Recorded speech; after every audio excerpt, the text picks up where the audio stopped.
Placenta आगे हो और बेबी पीछे हो, प्लेसेंटा नीचे हो और बेबी ऊपर हो, दैट्स प्लेसेंटा प्रीविया, या जिसको आप लो लाइंग प्लेसेंटा भी कहते हैं, but there is a difference. Okay, सबसे पहले आपको ये समझना है कि नॉर्मल प्लेसेंटा क्या होती है। I am doctor Tahmina Rahman, welcome to my channel, जहां आपको आपके तमाम सवालों के जवाब मिलेंगे। So starting with normal placenta किधर होती है? प्लेसेंटा होती क्या है? बेबी कनेक्टेड होता है कॉर्ड से टू द प्लेसेंटा, ठीक है। प्लेसेंटा यूट्रस में लगी हुई होती है। यूट्रस से जो बेबी के लिए नरिशमेंट आती है वो प्लेसेंटा के थ्रू आती है, प्लेसेंटा से वो कॉर्ड के थ्रू बेबी को जाती है।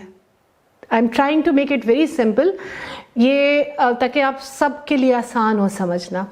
सो प्लेसेंटा बहुत ज़रूरी है। प्लेसेंटा कि ऑब्वियसली जिसने सब कुछ पहुंचाना है बेबी तक, तो उसकी ब्लड सप्लाई भी बहुत अच्छी होगी। सो उसको हम कहते हैं बहुत वैस्कुलर होती है। सो नॉर्मल प्लेसेंटा यूट्रस के ऊपर के हिस्से में होती है, राइट, जिसका मतलब ये है कि यूट्रस की वो ओपनिंग से दूर होती है, ठीक। और क्यों ये ज़रूरी है सेफ्टी के लिए? अब प्लेसेंटा प्रीविया का या प्लेसेंटा का नीचे होने का खतरा क्या होता है?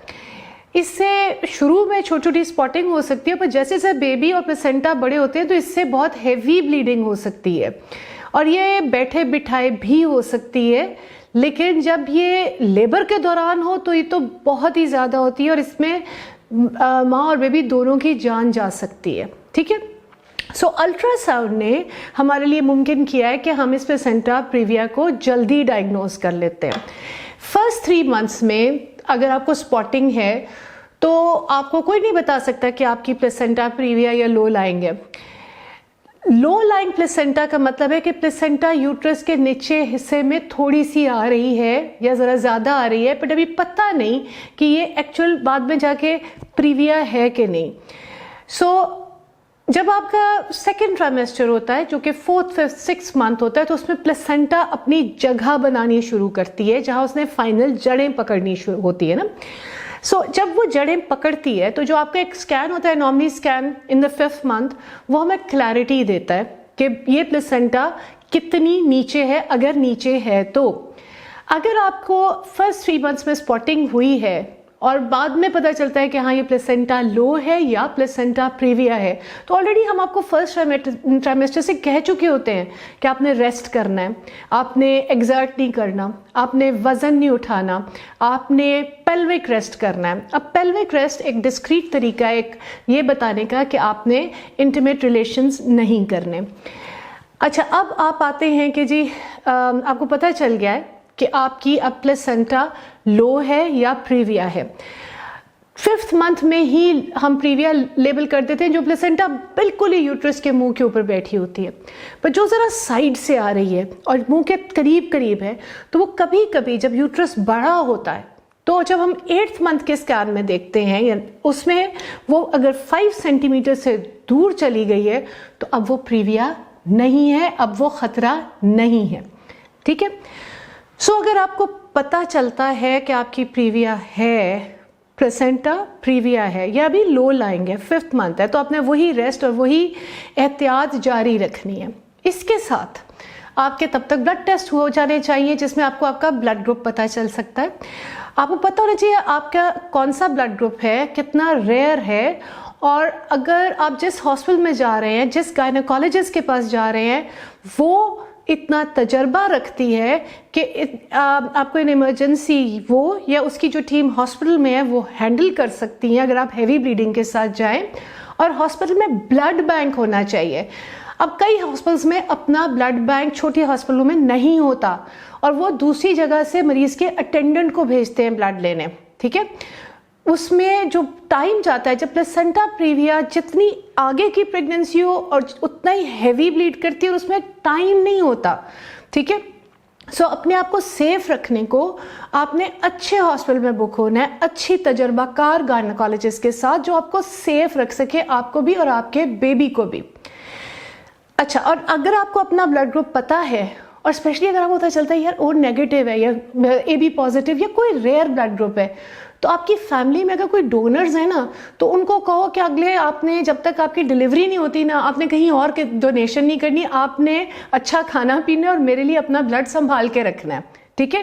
क्योंकि जितना भी अच्छा हॉस्पिटल हो, उसके ब्लड बैंक में ज़रूरी नहीं कि वो ब्लड अवेलेबल हो, जो कि रेयर होता है, जो कि कम होता है। ओके, सो आपको बड़ी क्लैरिटी होनी चाहिए कि आपका डायग्नोसिस क्या है, आपको क्लैरिटी होनी चाहिए कि आपने किसको दिखाना है और आपका हॉस्पिटल कौन सा है, जहाँ आपकी फैमिली को क्लैरिटी होनी चाहिए कि इमरजेंसी में आपको कहाँ लेके जाना है, ठीक है। अच्छा, अब इसी में जब प्लेसेंटा प्रीविया यानी लो प्लेसेंटा पता चलता है, तो इसमें इसकी भी एक खतरनाक सिचुएशन होती है जिसमें इसकी जड़ें डीप चली जाती हैं। नॉर्मली यूट्रस में इसकी प्लेसेंटा की जड़ें एक हद तक जाती हैं, मसल तक नहीं जाती। जब वो मसल तक जाती हैं और या मसल के पार चली जाती हैं, उसको प्लेसेंटा एक्रेटा या परक्रेटा कहते हैं। इवन मसाने तक जड़ें चली जाती हैं। ये तो बहुत ही खतरनाक होता है और ये ज़्यादा उन लोगों में होता है जिनका पहले सिजेरियन हुआ हो और फिर उसके ऊपर प्लेसेंटा प्रीविया हो, यानी कि आगे होता है ना सिजेरियन का स्कार, और उस पर जाके प्लेसेंटा लगे, लो भी हो और उस पर लगी भी हो। तो क्योंकि वो एक एरिया है जिसमें हीलिंग हुई होती है, स्कारिंग हुई होती है, तो जब उसको अच्छी ब्लड सप्लाई नहीं मिलती तो वो जड़ें डीप जाती है। जैसे जो दरख्त जिसको पानी अगर ऊपर की लेयर्स में मिट्टी के नहीं मिलता तो वो दूर तक जड़ें चली जाती हैं, इसी तरह इसमें फिर जड़ें दूर तक जाती हैं जो कि मसाने तक भी चली जाती हैं। सो ये एक अगेन ये और एक इसकी खतरनाक वेरिएशन है। अच्छा, अब आपको पता चल गया कि आपका शायद प्लेसेंटा परक्रेटा है या क्रेटा, जड़ें शायद डीप जा रही हैं, या अगर आपको नहीं भी पता चला, सोनोलॉजिस्ट को शक है, तो फिर इस सूरत में MRI कराते हैं। बिकॉज आपका होना तो सिजेरियन ही है, लेकिन वो सिजेरियन भी बहुत खतरनाक हो सकता है अगर आपकी गायनोकोलॉजिस्ट को पता ही नहीं है कि प्लेसेंटा कितनी डीप जा रही है। एंड ट्रस्ट मी, ऐसी प्लेसेंटा को जब उखाड़ के निकालने की कोशिश करते हैं ना सिजेरियन के दौरान, तो bleeding can be horrific, right. So अगर पता है कि प्लेसेंटा की जड़ें डीप जा रही हैं और सिजेरियन करना है, तो वो सिजेरियन आपके करीब तरीन जो सबसे अच्छा अस्पताल है, जिसको टर्शरी केयर कहते हैं, जहाँ अच्छी टीम हो, क्योंकि टीम चाहिए। गायनोकोलॉजिस्ट को सर्जन की जरूरत पड़ सकती है, ब्लीडिंग हैवी हो तो कुछ वेसल्स होते हैं उनको क्लैंप करना पड़ जाता है ताकि ब्लीडिंग रुके, ताकि यूट्रस बचाया जा सके, और एट टाइम्स यूट्रस को भी कुर्बान करना पड़ता है मरीज की जान बचाने को।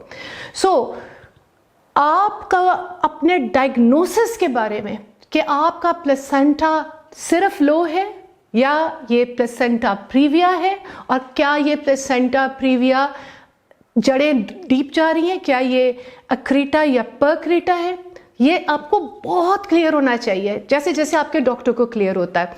और दूसरी बात, आपको अपनी और अपने बेबी की सेफ्टी के लिए बेहतरीन डॉक्टर, बेहतरीन अस्पताल with the best gynaecologist and the best team choose करना चाहिए। हर किस्म के इंफॉर्मेटिव कंटेंट के लिए follow me on my social media and subscribe to my channel right now. Thank you.